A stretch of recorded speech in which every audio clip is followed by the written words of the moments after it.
ഈശോയുടെ കൊച്ചു കൂട്ടുകാരെ, നിങ്ങൾക്ക് സുഖമാണല്ലോ അല്ലേ? നിങ്ങളുടെ സ്വന്തം ജെയ്സൺ ചേട്ടനാണേ. ഇന്നൊരു കൊച്ചു കഥയായാലോ? ഒരിക്കല് നബൂഖദ്നേസർ എന്ന് പറയുന്ന ഒരു രാജാവ് തന്റെ രാജ്യത്തിലെ ജനതകൾക്ക് ഒരു കൽപ്പന പുറപ്പെടുവിച്ചു. അതിപ്രകാരമാണ്: താൻ ഒരു സ്വർണത്തിന്റെ വലിയ ബിംബമുണ്ടാക്കി സ്ഥാപിച്ച് അതിനെ ആരാധിക്കണമെന്നാണ് ആ കൽപ്പന.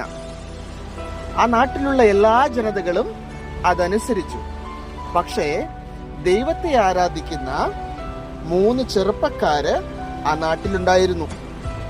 അവർ ശദ്രാക്ക്, മെഷാക്ക്, പിന്നെ അബ്ദനഗോ എന്ന് പറയുന്ന 3 ചെറുപ്പക്കാരായിരുന്നു.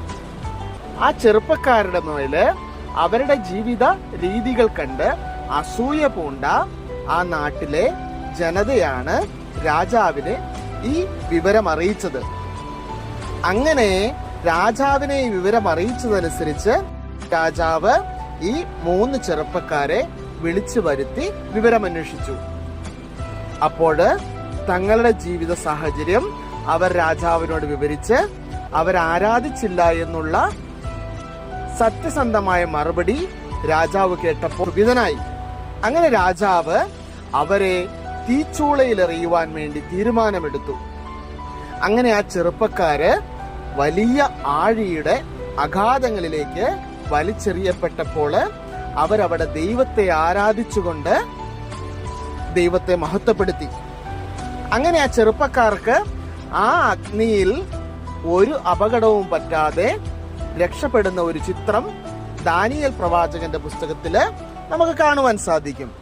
ഇതിൽ നിന്ന് നമ്മളെ ഓർമ്മപ്പെടുത്തുന്ന കാര്യം, നമ്മളുടെ ചുറ്റുമുള്ള പല വ്യക്തിത്വങ്ങളും അല്ലെങ്കിൽ പല ആൾക്കാരും, ഒരുപക്ഷെ നമ്മളെ സുഹൃത്തുക്കളായി അറിയപ്പെടുന്നവർ പോലും നമ്മളെ ചില കാര്യങ്ങളിൽ ഒറ്റപ്പെടുത്തുകയും കുറ്റപ്പെടുത്തുകയും അധിക്ഷേപിക്കുകയും ഒറ്റിക്കൊടുക്കുകയും ഒക്കെ ചെയ്യുമ്പോൾ നമ്മൾ ദൈവത്തിൽ ആശ്രയിച്ച് ദൈവഹിതം നിറവേറ്റി ദൈവത്തോട് ചേർന്ന് നിൽക്കുവാൻ പരിശ്രമിക്കുകയാണെങ്കിൽ നമ്മളുടെ ഏത് ജീവിത സാഹചര്യങ്ങളിലും ഏത് പ്രതിസന്ധികളിലും നമ്മൾ തളർന്നു പോകുവാൻ ദൈവം നമ്മളെ അനുവദിക്കുകയില്ല.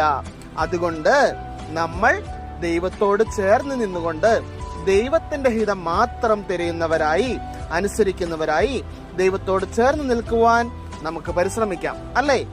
അതിനുവേണ്ടി ഈശോ അനുഗ്രഹിക്കട്ടെ. ആമേൻ.